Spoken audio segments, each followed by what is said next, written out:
Ok, è ufficiale, abbiamo un enorme problema. Ma come sicuramente avrai imparato seguendo Gentiluomo Digitale, a grandi problemi corrispondono grandi soluzioni e per fortuna ne ho una in tasca qui pronta proprio per te. Perché parlo di te? Perché con un buon 90% di probabilità anche sul tuo computer è installato uno di questi antivirus che sono interessati da questa grossissima minaccia. Vuoi sapere quali sono questi antivirus? E io te lo dico subito. E quindi, se ti senti pronto, iniziamo.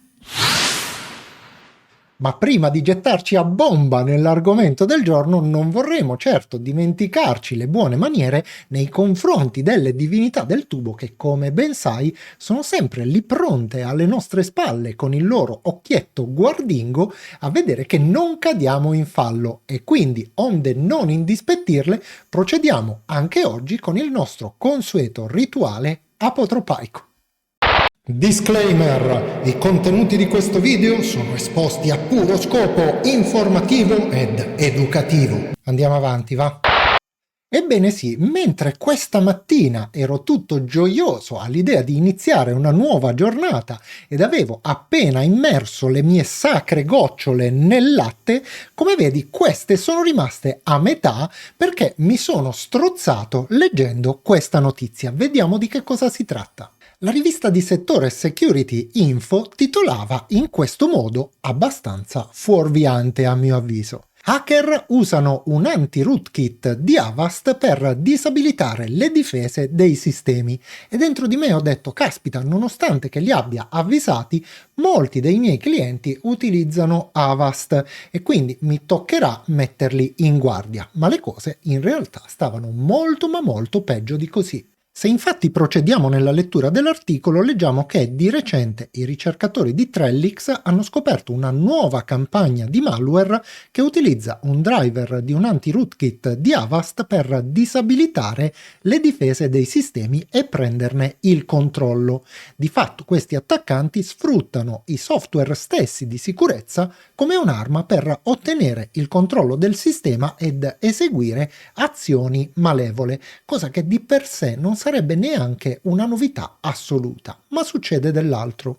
Una volta che infatti questo driver è stato installato ed è in esecuzione, questo malware ottiene l'accesso praticamente totale al sistema a livello kernel e procede con l'interruzione di tutti quanti i processi di sicurezza in esecuzione. Il malware è in grado di terminare la bellezza di 142 processi legati ad antivirus e soluzioni EDR, che vuol dire Endpoint Detection and Response, ampiamente utilizzati accedendo ad una lista di nomi hard-coded, cioè in teoria impossibili da modificare. Dopo essere entrato nel nostro computer, questo malware comincia ad acquisire degli screenshot di tutti quanti i processi attivi nel nostro sistema, un po' come faceva il nostro caro recall di Microsoft. Sto scherzando, zio Bill, andiamo avanti. Una volta ottenuto questo elenco, il malware lo confronta con quelli presenti nella lista immodificabili e nel momento in cui uno o più nomi dovessero corrispondere, questo malware li va a terminare uno a uno, lasciando il nostro PC completamente scoperto e vulnerabile.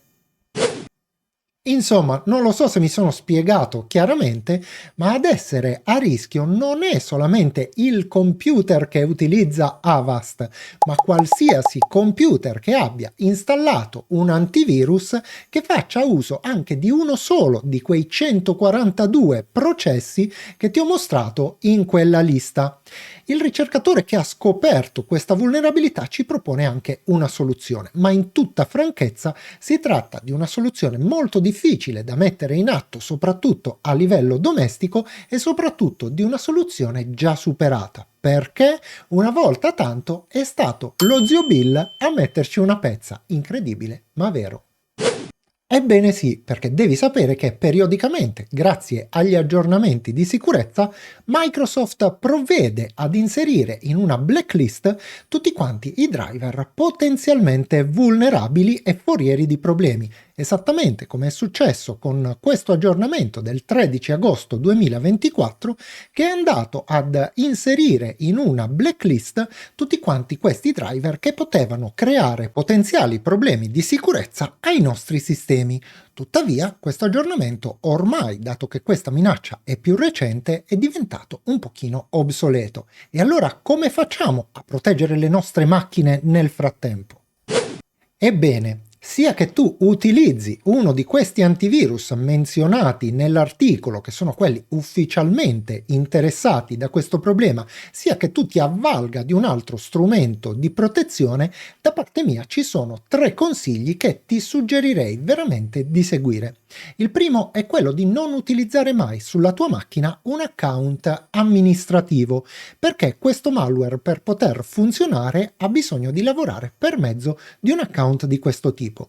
Se non sai come creare un account utente e come distinguerlo dall'account amministrativo, non preoccuparti, perché l'ho spiegato in questo video che ti lascio linkato qui in alto e che puoi tranquillamente seguire perché ti guiderà passo passo.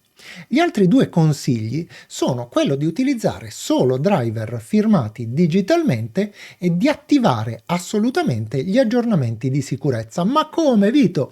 Non mi avevi suggerito proprio nello scorso video di disattivare gli aggiornamenti? Ebbene sì, hai ragione, però quelli che devono essere disattivati sono gli aggiornamenti delle funzionalità.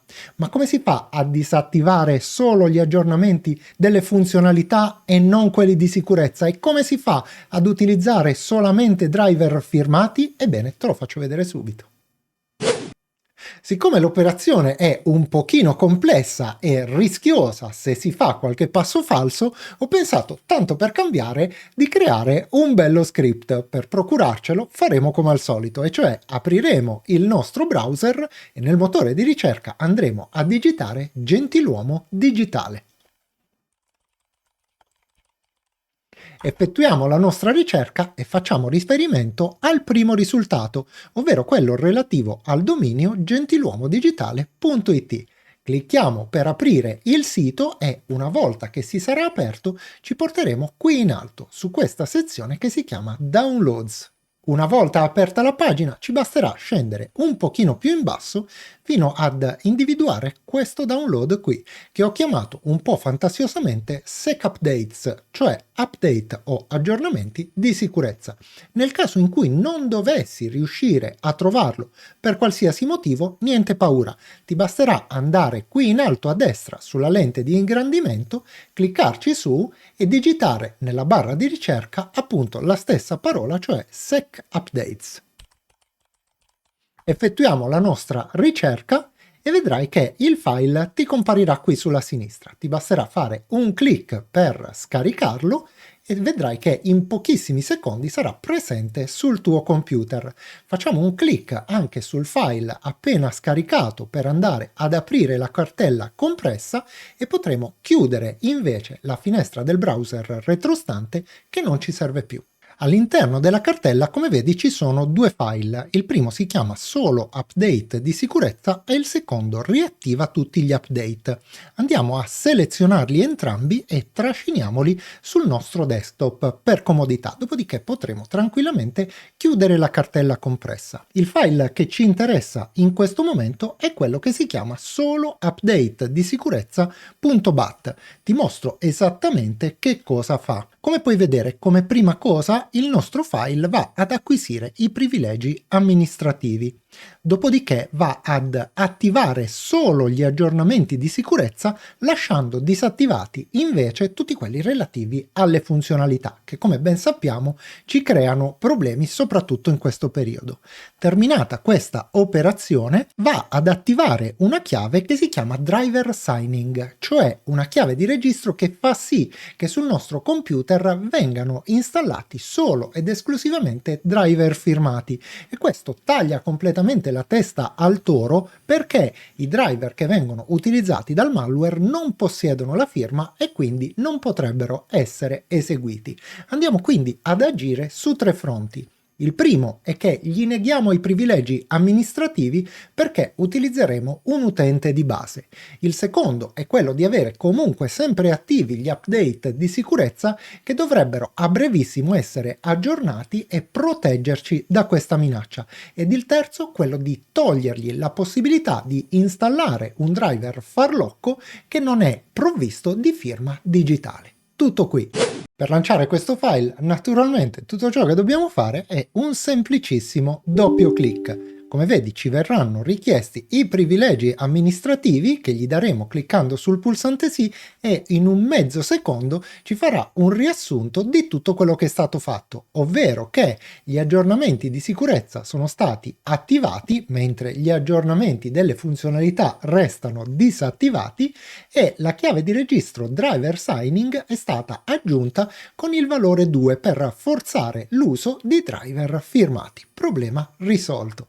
Andiamo a chiudere questa finestra cliccando un qualsiasi tasto sulla nostra tastiera e ti devo dire un'ultimissima cosa, ovvero che se per caso volessi invertire queste modifiche che sono state fatte sulla tua macchina, ho inserito questo secondo file, quello che si chiama riattiva tutti gli update.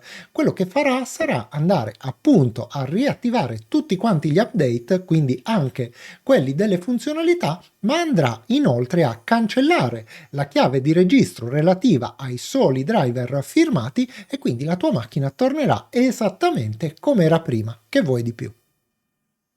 Non so se si nota, ma ho realizzato questo video veramente in fretta e furia non appena ho letto quella notizia che mi ha incastrato il biscotto a metà strada.